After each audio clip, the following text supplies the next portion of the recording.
कर लेती हूँ। यहाँ पर एक बड़ा जमावड़ा है, एक जन सैलाब है।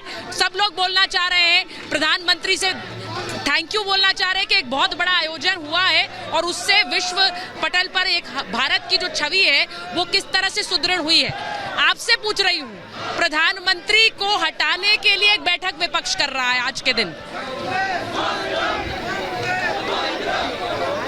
शहजाद जी, आपने शो की प्रस्तावना में बिल्कुल सही कहा, दो तरह की तस्वीरें हैं सुचरिता जी, दो तरीके की तस्वीरें हैं। एक तस्वीर आपके सामने है स्वागतम स्वागतम, और दूसरी तस्वीर कुछ दूर आपसे मातम मातम। क्योंकि देखिए एक तस्वीर क्यों निर्मित हुई है, क्योंकि मिशन और विजन के साथ काम करने वाले प्रधानमंत्री G20 का आयोजन करते हैं और पूरे विश्व में कंसेंसस बनाते हैं और बड़ी उपलब्धियां भारत को और दुनिया को हासिल होती है। और दूसरी तरफ क्या है, एम्बिशन, कॉन्ट्राडिक्शन वाले लोग जो केवल अपने फैमिली के प्रोफेशन और करप्शन को बचाने के लिए एक कमरे में बैठ जाते हैं, पर फिर भी इनके बीच का कॉन्ट्राडिक्शन बाहर आता है। आम आदमी पार्टी बनाम कांग्रेस पार्टी हरियाणा में, कभी सीपीआईएम का कोई नहीं जाता, कभी टीएमसी का बंक मार देता है। तो ये तब होता है क्योंकि इनके पास कोई मिशन विशन नहीं और केवल एक कंसेंसस है।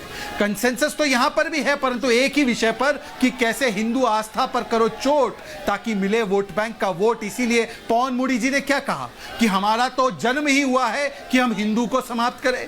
सनातन धर्म की समाप्ति का उदयनिधि स्टालिन बोलते हैं, समाजवादी पार्टी बोलती है हिंदू धर्म धोखा है, कांग्रेस पार्टी आकर इसको सराहना करती है, उसके लिए ठीक है ये सारी बातें कहती है। अगर ऐसा नहीं है तो मैं आज राजकुमार भाटी जी से पूछना चाहता हूं, जो ए राजा ने कहा हिंदू धर्म मेनेस होता है, सनातन समाप्त होना चाहिए, सनातन झूठा होता है, जो तिलक लगाने पर आरजेडी ने बयान दिया, क्या जेडीयू और एसपी और कांग्रेस पार्टी आज कहेंगे कि कोऑर्डिनेशन मीटिंग से कोऑर्डिनेटेड स्टेटमेंट आएगा? इसका खंडन करते हुए नहीं करेंगे, उल्टा हिंदू को कैसे टारगेट करना है इसका एक और प्रपंच रचा जाएगा। एक लाइन बोलिए।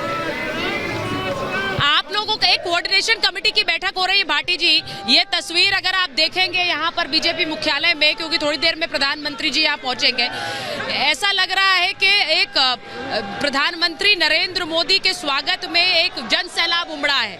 लेकिन उस तस्वीर से अलग एक कोऑर्डिनेशन कमेटी की बैठक आप लोग कर रहे हैं, वहां पर प्रधानमंत्री नरेंद्र मोदी को उसी प्रधानमंत्री की कुर्सी से हटाने की कोशिश है।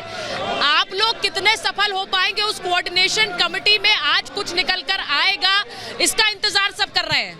मोदी जी की पार्टी के कार्यालय में मोदी जी के लोगों के द्वारा इकट्ठे किए गए मोदी जी की पार्टी के कार्यकर्ता मोदी मोदी चिल्ला रहे हैं, स्वागत कर रहे हैं। इसे आप बहुत बड़ी उपलब्धि मान रही हैं? ये तो कोई भी करा सकता है, अपने घर में अपने लोगों को इकट्ठा करके अपनी जिंदाबाद कोई भी करा सकता है। मुझे तो राजू श्रीवास्तव एक बहुत प्रसिद्ध कॉमेडियन थे, उनका एक चुटकुला याद आता है कि गब्बर सिंह ने पूछा उससे सांभा से कि कितना इनाम रखे हम पे सरकार।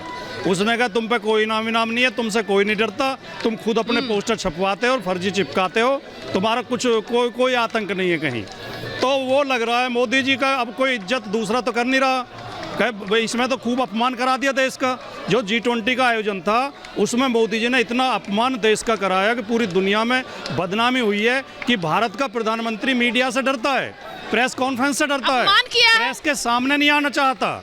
और जो अमेरिका के उनके मित्र हैं, अमेरिका के राष्ट्रपति जो अच्छा भाटी जी, ये बात आपने सही कही, ये बात आपने सही कही कि कार्यकर्ता तो नेता का स्वागत ही करेंगे, लेकिन कहीं ये जो भावना यहाँ अरे आप कैसी बातें कर रहे हैं, कैसे काट रहे हैं आपकी बात? मुझे ये बताइए, ये जो आवाज यहाँ से उठी है, ये अगर देश में चलेगी तो आप लोगों के लिए दिक्कत ना हो? मैं सिर्फ ये पूछ रही हूँ। वहाँ तो आज रशिया से खबर आ गई कि पुतिन कह रहे हैं कि मोदी का मेक इन इंडिया, यहाँ पर हमें भी उसकी तारीफ करनी चाहिए, हमें भी उस तरह बनना चाहिए। प्रधानमंत्री की तारीफ देश में नहीं, वहाँ से हुई है। तो वियतनाम में क्या बोले जो रशिया से हुई है, या फिर वो मायने नहीं रखते? हटाइए, वियतनाम में जाके जो बाइडेन ने ये क्यों कहा कि भारत में लोकतंत्र खतरे में है, भारत में मानवाधिकार खतरे में है, भारत में प्रेस फ्रीडम खतरे में है।